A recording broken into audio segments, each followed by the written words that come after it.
What's going on, people? Frag-Jitsu here, coming at you with a review video. I'm going to take a look at 20 fragrances in this sample set from Etat Libre de Orange. I'm going to call it Eldo because I struggle saying the name. Now, a little bit of a brief history before we get into this set. I do have a fragrance that I blind bought from them, which I will talk about first. From what I'm getting, this company really is into individuality, boldness, and creative freedom. And they give their perfumers all creative freedom. A couple of really big perfumers work with them. There's 38 fragrances in their mix down. So you really do have to sample and sort through which ones are which. I'd say 5 really rose to the top as things that I would have full bottles of out of this set. I'll tell you which ones those are as we go into it. I am going to spray each one just for a reminder, but I did preview and kind of pre-research a little bit so I could come to this thing a little bit more prepared and ready to recommend or not recommend, looking into and kind of getting the gist of these fragrances. So the first fragrance that I got from this house is Rien, Incense, Intense. And this was a very, very successful blind buy for me, but it is very risky of a blind buy, generally speaking. Maybe it was that dice roll and the successive kind of really fun experience that I had right after I got this. That same day that I opened this, I wore it, and it was just a really great time. This thing is awesome. I've been wearing it since I got it, and it's just like, it's a very strong fragrance that's going to domineer your whole day. It's very difficult if you want to try multiple fragrances in a day to wear this and then smell other stuff, because this will kind of like nuke your nose. It's very, very strong, guys. This is not a very light fragrance whatsoever. It's bold. It's kind of tough to describe, but it is unique. There's nothing that I've had that smells like this. The way the incense comes off, it's like a purple cloud with grayscale blacks and monochromatic. That's exactly how I get from this, with a purple kind of smoke. If I had to describe it as a picture, that's kind of how I see it. I also envision like this duality in this fragrance. It does have this cloudy kind of musky, sweaty, cloudy floral trick in the mids that kind of has this body to it that it rides on, but then there's this piercing kind of sharp edge of this metallic nature. But it's very unique and it's sparkly almost like the edge of a sharp knife in the middle of the night. Just that way that glare comes at you with this one, it's really, really intense and interesting and very, very strong and long lasting. Rien, Incense, Intense was probably my most successful blind buy in a while. Very exciting fragrance, very easy to wear, and surprisingly, the two people that were closest to me that day both complimented me and said it smelled good. Even though it is a very abstract and different smelling fragrance, it does still smell good. So that was quite interesting to hear from everyone. So guys, I'm just starting the video with this. I didn't even get into the fragrances yet. We have 20 fragrances to look at here. So before we even start that, to save you guys time, I think their philosophy and their execution is basically lined up and perfect. Some companies really try to put forth that marketing and philosophy, but they miss on the execution. Or some companies execute really, really well, but there is really a lack in the other side. I think this company has that perfect balance between philosophy, kind of ethos, kind of marketing, the whole vibe behind them, the whole freedom thing, the whole, artistic liberty thing. I like it a lot. It's very good. It's healthy, and it's a good place for these perfumers to really get creative and interesting. They give them access to whatever they want, and they say, go ahead, here's your creative freedom. And they come up with all these wacky names that are very interesting. I have a quote from the actual person who, I guess, runs this company. Furiously liberated, dangerously endearing, flamboyant, excessive, perfect, sometimes scandalous, always delicious. That is their own words of describing this fragrance families. There's 38 fragrances from this house, and I only got to smell 21 so far, and I'd say about 5 or 6 of them really, really stand out to me. So I'm going to start with the ones that stood out to me, and we'll move on from there. So we have Nostos. Now, this one reminded me of a fancy kind of rich gentleman. Yeah, it's this smell of like that fancy oud, that fresh, clean, handsome, mature kind of oud fragrance with a little bit of spiciness, like a leathery kind of mixed down, very, very dressed up fragrance, very, very serious fragrance, like a nice, classy fragrance, super awesome. This was one of the standouts to me, and it matches the way the bottle looks. The name's really cool, Nostos. I really do enjoy Nostos, and I think that's the first one that I tried, and it was an instant like. And I expected now, since the first 2 fragrances I smelled were Rien, Incense, Intense, and Nostos, which are these like very deep, sort of heavy fragrances. but the sweetness is in there. That's really nice. It's got that clean kind of oud, nothing stanky or dirty about it, but it does have this masculine, spicy, woodsy tone to it. It's just really great, guys. It has like a red kind of undertone to it, even though I'm thinking like dark, smoky purple and like grays again. I'm also thinking like leather shoes because there's a leather in this. It's classy, it's formal, it's something dressed up, and it smells like money. So Nostos is definitely one that I really liked. The other one that really jumped out to me first was Frustration. Now, right off the kick, you're going to get a little bit of a weird experience with this one, but a couple sprays. Yeah, this one comes off like spicy cumin, BO, sweet, like a gourmand almost, like a sweet gourmand, spicy, boozy, cumin, a little bit BO, very strange off the rip. And as this dries down, it reminds me of that absolute aphrodisiac kind of DNA with that distinct deep vanilla. This is like a gourmand done really well. I love the bottle that I saw of Frustration. This is one that I would get because I don't have anything really like this, even though there are things out there that do smell kind of like this. Now, I thought there was like cherry in this for a brief little bit, but I'm not sure. It does dry down in that kind of red-smelling gourmand, vanilla, red-smelling gourmand. In that way, I tried to describe it with colors there. It lasted really, really long till the next morning. Only one spray on my inside wrist. So that's something I noticed with all of these. The top three that I just showed you really quick, they're just long-lasting fragrances. Not all of them do this, but the ones that do like go beast mode, they actually go beast mode. Like they're really, really big fragrances that seem to be super generous and they're there for you. If I haven't mentioned the price points on these at discounters, they're like $80, a lot of these, like even lower than that and a little bit higher than that. Super undervalued. Etat Libre de l'Orange is super undervalued. If you hear my words, definitely check them out. I'm not trying to sell them. I'm not in cahoots, but I think that they're a very exciting company for me to have discovered. And I'd have to say they are extremely undervalued. You could, like at Mancera prices, you're getting like double the quality. And I know I enjoy my Manceras, and I know I enjoy, you know, that kind of avant-garde, very distinct Mancera thing. But they're competing at the same price point, and this fragrance house totally blows away Mancera in every single department. Not a diss to Mancera because I still think that there's a time and place for them, and I still really enjoy them. But they're competing at that $80 mark, guys. These at the $80 to $100 mark are beyond valued. Like these could easily be $180, $200, and people would still buy them, and it would still be very popular. Now, I tried to look up, guys, to see if there was any common fragrance notes throughout the whole house, and there really wasn't. There was just this overall kind of gist of they allow these perfumers to just take all kinds of abstract proprietary molecules that they have, and they just are allowed to experiment. They're encouraged to do a little bit of a weirdness, whatever it is, outside the boxness to it. Now, another one with a cool name that I don't think I really cared for that much is Experimentum Crucius. Now, that is a cool name. It has a sick bottle, Experimentum Crucius. I don't know the lore behind it. I don't know the story. I do like this fragrance. It almost reminded me of plums for a minute.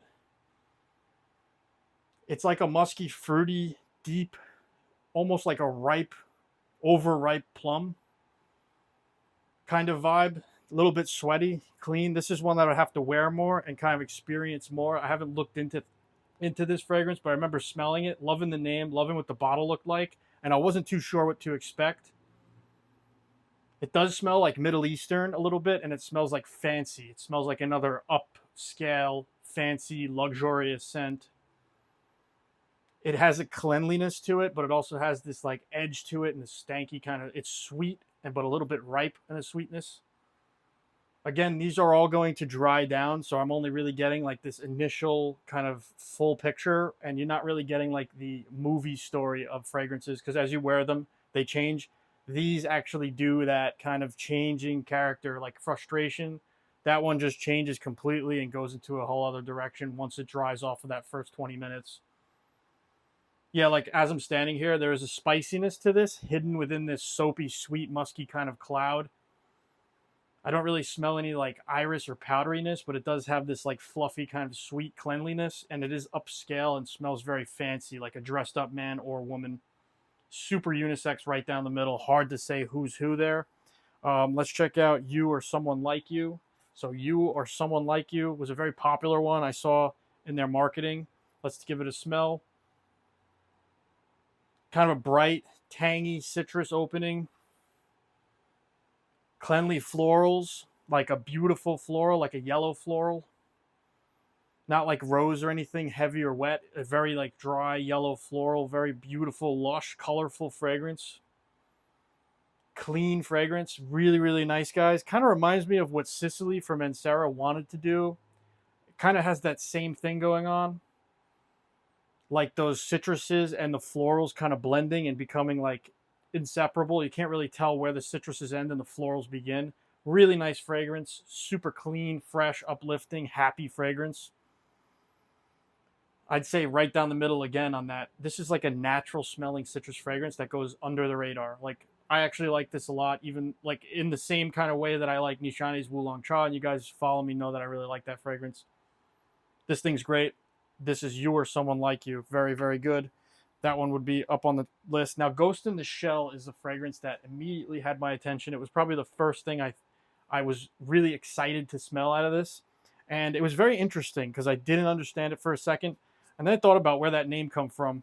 And it's about kind of the future of mankind, the future of fragrance, having some cybernetic fusion with like human body and biotech and the actual tech. So like where there is like a human spirit inside machine.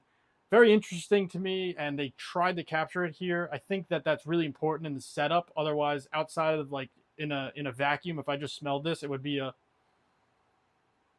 kind of a clean, safe, lactonic, kind of straightforward, smooth, creamy fragrance.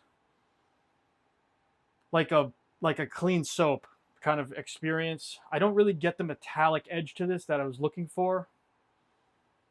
It is there for sure, like an aldehydic kind of metallicness, like a fresh, like air to it, like a lifty, bubbly pop to it, while it still has this like creamy kind of base. So it is two very interesting, like almost coinciding kind of non-collaborative elements that do kind of come together and do a good job of remaining kind of two things singing at once. I'd say Ghost in the Shell, though, for me was a bit of a letdown because of what my expectations going into it were. I expected something really, really edgy when this is actually extremely wearable. It is very unique, though. It does have this like weird milky quality to it, like a they said like a skin kind of tone to it. I could see that, and it's got this soapy kind of bar of soap smell, and it also has this kind of lift, this really nice, like almost like Platinum Egoist has that fresh, bubbly, kind of hard to explain aldehydic thing. Yeah, very good here. I really liked it, but that's not one I would get a bottle of. And I dropped it. And it didn't break, so this is a high quality. Story of Your Life. Now, one of these smelled like weed. I wonder if it was this one. No, this one's like chocolatey, actually. Yeah, this reminds me of like a dressed up kind of chocolatey fragrance. I mean, I could be totally off the mark with this one, guys, but there is some kind of a fresh / gourmand element to this. Right off the kick, very clean, very fresh. Kind of like not really doing anything for me, but it is different. It does have a chocolatey twist, like a cocoa, like a chocolatey, like a light, fresh, minty chocolatey twist, like a mint chocolate chip maybe. Yeah, I think that's what I'm getting. Like there's this cooling effect that you feel in your nose. My nose actually feels like tingly and cool. That's a really interesting fragrance and something totally out of the box. Story of Your Life is very, very interesting. I'm just going to breeze right through these from now on. Anything that really stands out to me, I'll stop for. She Was an Anomaly. Very interesting name. As if she's dead, because she is no longer an anomaly. This is just kind of like an unidentifiable, soapy mass appeal to me. I don't really get anything. Almost like I can't smell it. Nothing. Absolutely, I don't get anything from it. Just kind of like a clean, musky, easy skin wearing scent. Pretty light scent. Nothing heavy on this one. Nothing that I would stop and stare for. Let's look at Remarkable People. I'm going to blow through these guys, but we'll get a good first impression. Now, the sprayer on this one's a little bit misbehaving on me. Squirting like drops out. This one reminded me of like grass, like not too green, but like a wet vegetable kind of smell. Again, it has that like clean brightness to it. Nothing dark about it. Another bright fragrance, another easy wear, another kind of clean veggie kind of smell. Natural cleanliness, very uplifting, very easy to wear. A little bit sweet, like a touch of sweetness, not too much. Almost like a vetiver scent, I think. Remarkable People. Pretty easy to wear. Kind of translucent scent, not really too much for me in that one. Soul of My Soul. Let's try this. This reminds me of a musky fragrance with some like citrusy components. Straight up bar of soap. Absolutely, right off the opening, I'm getting soap in my nose, like a nice, expensive kind of soap. Very easy smell, low risk, kind of not my deal. Soul of My Soul. Kind of like a lemony, citrusy, soapy, musky fragrance, like a fresh soap, like a bar of white soap. Very easy to wear. Again, something really not what I'm looking for from this house. This house I'm looking for a little bit more. I like their deeper, kind of more depth scents. I don't really care too much personally for their soapy, nice scents that are just like really easy to wear. If I didn't have like a huge collection of that already, maybe some of these would stand out more. This one is called Spice Must Flow, and that is from Dune. Spice Must Flow. Now, definitely spicy right off the rip. Like a leather, like a dark bitter leather almost, like an oud almost, like that hybrid between those two. Actually, I like this a lot. It has a little bit of a funky kind of element to it. Really, really easy but opulent smelling. Another formal kind of fragrance. Definitely kicking on that cuminy spice. Very interesting here. And this is one that I like, so I'll put it on the sides that I do enjoy. This is going to go on the fragrances that are winners from this house for me, where I'll be deliberating which bottle I'll get. I'm going to be totally honest. I think Frustration is the one I want because I don't really have that in a fragrance at all, like a gourmand kind of vanilla rummy thing. This one's interesting, though. It does have this strange kind of smell to it. It does smell like a Middle Eastern kind of fragrance. I do really like Spice Must Flow, so that's going to go in the peculiar section. That would be a really good wearing experience. It's like a woody, spicy fragrance. Let's look at Putain des Palaces. Putain des Palaces. Something of palaces, I guess. I'm imagining this being a musky fragrance. Yeah, so this is like a little bit more into that purple kind of soap. Bubbly kind of soap. Maybe iris. Not really a powdery iris, but more of that like Prodalome kind of iris. Definitely soapy, fresh, easy. It kind of reminds me of something from Jovoy that I smelled. I think it was called Musk Palace. Maybe it's the names, but the purple kind of light smell. This is too easy for me. A little bit baby powdery, guys, for me. Right off the rip there, it definitely reminds me of like a baby powder. It's definitely like fancy and really well rounded, but not what I'm looking for. Sous le Pont Mirabeau. So let's take a look at this one.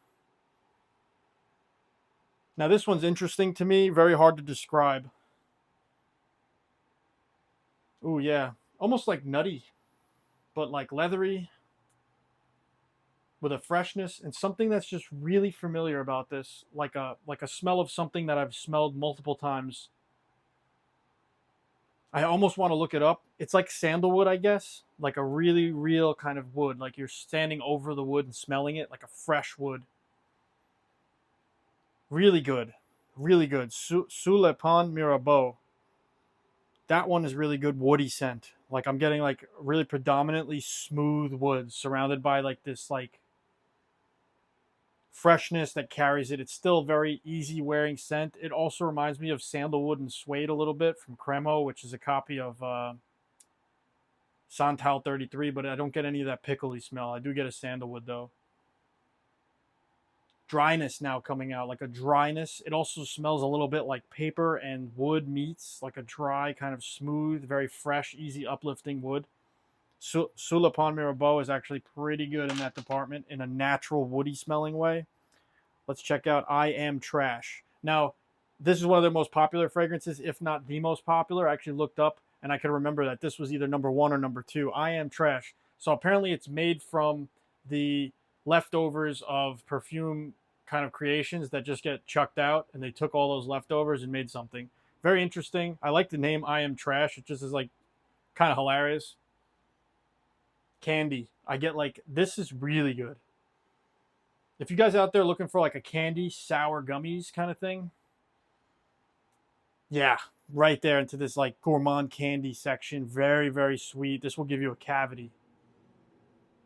This is a beauty. I Am Trash. I can see why it's very popular. I can see everybody liking this, men or women. This is like a really, one of those gourmands that could be a super hype beast. I know they're probably using florals to trick me, and they're sweetening it up, and they're making some kind of acidity to it too, like a malic acid that's like usually in sour gummies. This is awesome. This is a fun fragrance. I wonder how it wears. I actually wonder how its longevity is. It seems kind of light, but it also has like just enough density. It smells like one of the best candy smelling fragrances I've ever smelled. It smells like those rainbow kind of Sour Patch Kids, like the orange, yellows, and greens of those Sour Patch Kids. Really good fragrance. I Am Trash is very far from trash. That thing is awesome. That's one of my faves for sure right there. I don't really have a candy smelling scent, guys, and that would be really interesting. This one is called, oh man, this is a big French word, Me paraissait un hombre Herman Ames Cotes. I'll write all that on there for you. This is a huge name in French. This one's kind of got some bitterness to it right off the rip. Bitter, a little bit sour, leathery kind of feel. Like it reminds me of Private Label from Jovoy a little bit, but that one goes into like way more extremes. This still has that like kind of faint, easy freshness underneath the whole thing. Kind of an interesting fragrance here. Herman Ames Cotes. Definitely has that bitter, boozy kind of leather jacket thing. Like it's a little bit old. It's a little bit aged. It almost has like a whiskey kind of deal, like whiskey barrel kind of deal. I do really like this. I wouldn't get it though. I'd have to wear this a bunch of times. It does have that out for the night kind of bar smell. Yeah, deep dark woods. This one reminds me of Private Label from Jovoy a lot, but Private Label goes a little bit more insane. Private Label goes crazy. Fat Electrician here was one actually I heard about from my friend. We were recording an episode of something, and he mentioned Fat Electrician because I said I was getting these, and he was like, "Let me know, what you think about it."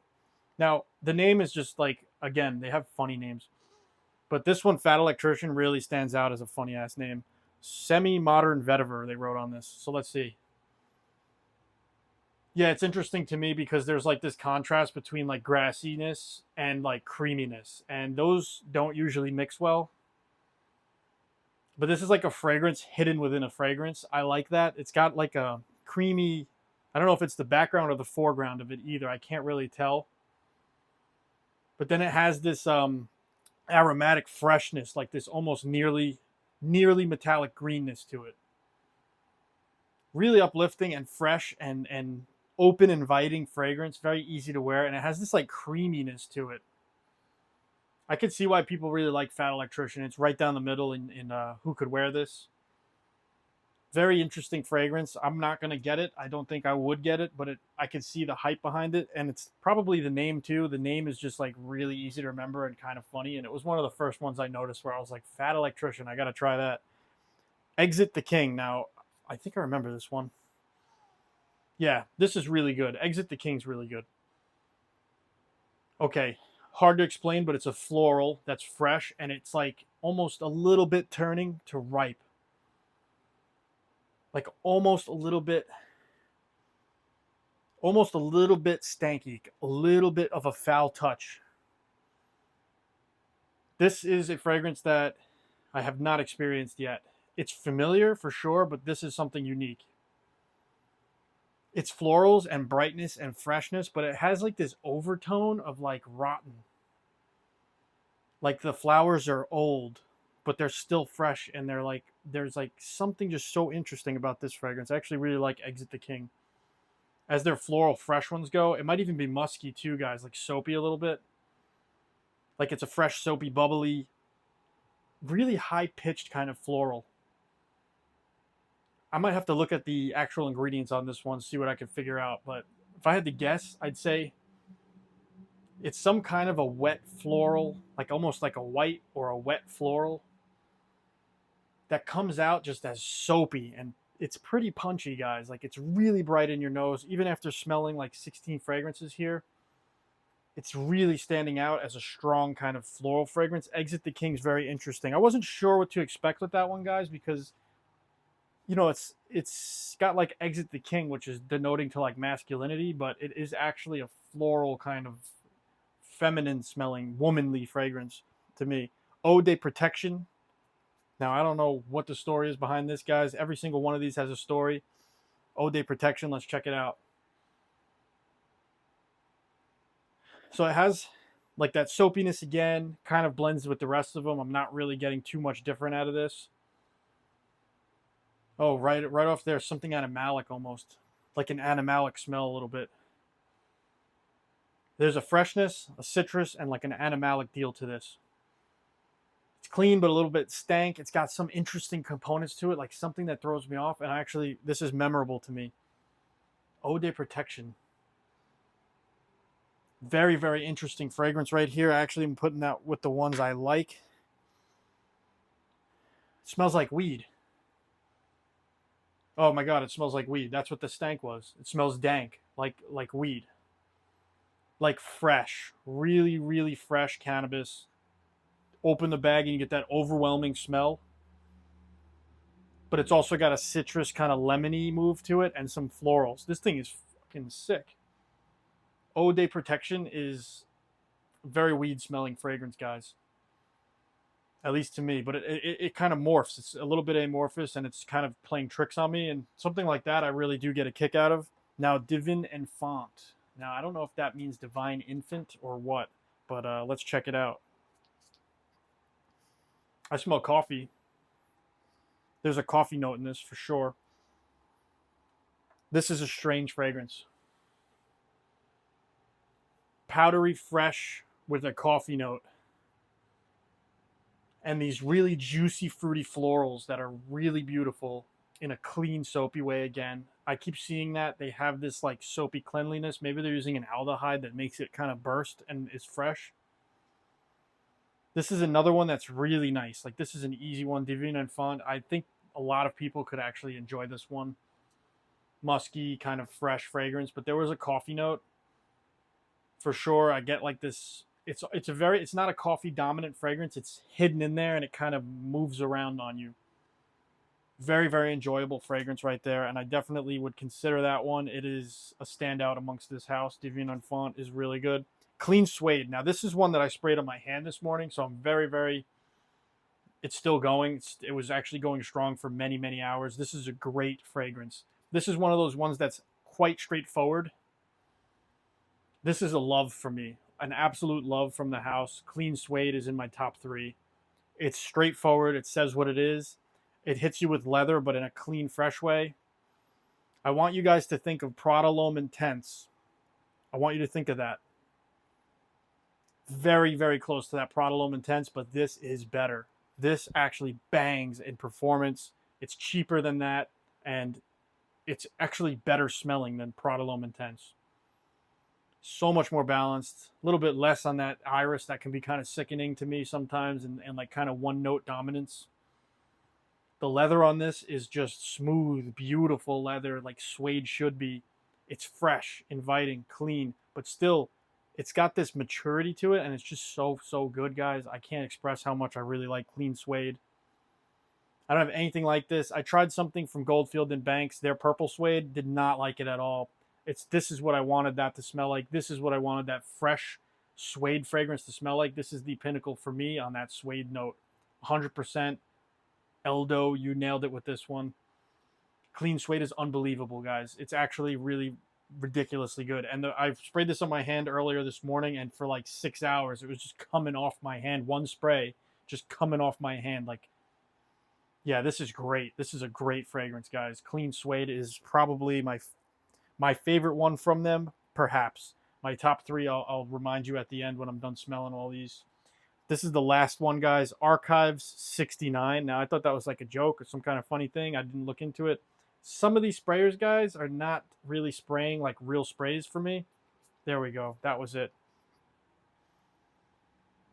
Not really into this one, but I think it's like a fresh, kind of bright aldehydic, slightly bitter, ozonic, weird fragrance. Yeah, this is a weird one. Strange. It almost smells like outside somewhere, but it also smells like someone's breath, like toothpaste outside, talking to someone. You smell their breath. Like that toothpaste kind of fresh mouth kind of smell. I'm good on this one. Maybe it's mint. Yeah, I'm not really into this one, but some of you guys who want like a really weird mint fragrance or whatever this is giving me, like vetiver and mint or something, like a green, fresh outside with this bed of fresh cleanliness that's like almost a little bit on the higher frequency edge of things. Yeah, so I would not get this one. It's got a peculiar smell to it, like a sour, bitter note, almost like if you get petitgrain sometimes like that. This is awesome in its own way, but I wouldn't get it. Now, that's all of them, guys. We emptied out the thing here. This is what it looked like. I had 20 fragrances in here. They got a little message there, a selection of fragrances to delight the senses. I definitely think this is one of the best sample sets I've ever gotten. Here's why. This was $35. This sample set was $35, okay? There are sample sets with less that are like over $100. And that's just, this is so generous. It allows a lot of people to really experience niche fragrance. And I think that this might be the gold standard for me to recommend to people to get into niche, because the price point on these is actually realistic for the majority of people. It doesn't get too luxuriously pretentious with the pricing, where pricing sometimes, guys, is made in order to kind of fence people out from everyone just buying stuff. But like, not everyone can afford, for example, all the Louis Vuitton fragrances. You really got to save and be deliberate for those. And the people who can afford it, well, that's good, but they're few and far between, to be honest. $400 for a fragrance is a little bit absurd. $500 for a fragrance is a little bit absurd, especially right now these days. So this being $35, $45 range for 20 fragrances, if I gave this to somebody who never smelled fragrances, they would be absolutely blown away, but they would get a good representation of creative fragrances for a good price. And I actually think that Etat Libre d'Orange is one of my favorite companies. I know I only have one full bottle from them, but you bet your sweet ass that I'm getting more. I really like this company. They really did a great job for me with the creativity, exposing me to different smells, different creations. They treat their perfumers right. They let them have creative oversight on their own actions. Like, they let them really do a good job and try to make some different things and be subversive, deliberately so. But I think their philosophy and execution is aligned well, and this is a house that I could strongly recommend you sample. There's something in here for like everybody. What they lack though, guys, is like a generic just bro fragrance. They don't have anything in here that reminds me of a generic bro fragrance. There's no blue fragrances in here. There is a lot of soapy, musky, easy, like kind of agendered fragrance. Like, it just smells clean human, clean, fresh human. But when they go off the beaten path and they do these like more bold things, like Nostros is really good. Frustration, I really, really love Frustration. It's a gourmand, but with some weirdness to it. It's a very red smelling fragrance with a vanilla kind of dominance that I really, really like. It's very deep and long lasting. I think their price point, guys, I'm going to say it one more time, their price point is really tough to compete with, because they are, to me, a niche fragrance brand. Whether they admit it or not, or someone doesn't want to admit it, this is a niche fragrance company, guys, coming at you from a really accessible angle. It's super easy to overlook them because they don't have like these ridiculous bottles, but they don't want to put all their money into marketing these bottles. They kind of go minimalist on the bottles and focus on the fragrance that you're wearing, because really no one sees these bottles, guys. They smell the fragrance when you're wearing it, and I get it why the bottles kind of look the way they do. They're very minimalistic and simple bottles, just kind of like a sticker on a bottle, really. Decent cap. Good sprayer, though. The sprayer's good. And I like this little touch on the side where they write their name down the side. Now, I don't know if all the bottles are the same kind of structure. I know that there's another bottle with a 3D print kind of on it. But overall, this house is a smash hit for me and an absolute success story. I couldn't recommend them more. I really love the quality that you're getting with them for the price point. The ones I plan on getting first are Frustration, Clean Suede, and Nostros. Those are the three that I would get today if I had all the funds. I'm going to get Frustration first, though. Anyway, guys, hopefully this was a helpful video for you, a fun video for me, and somebody got something out of it. See you in the comments. Hit subscribe. Peace.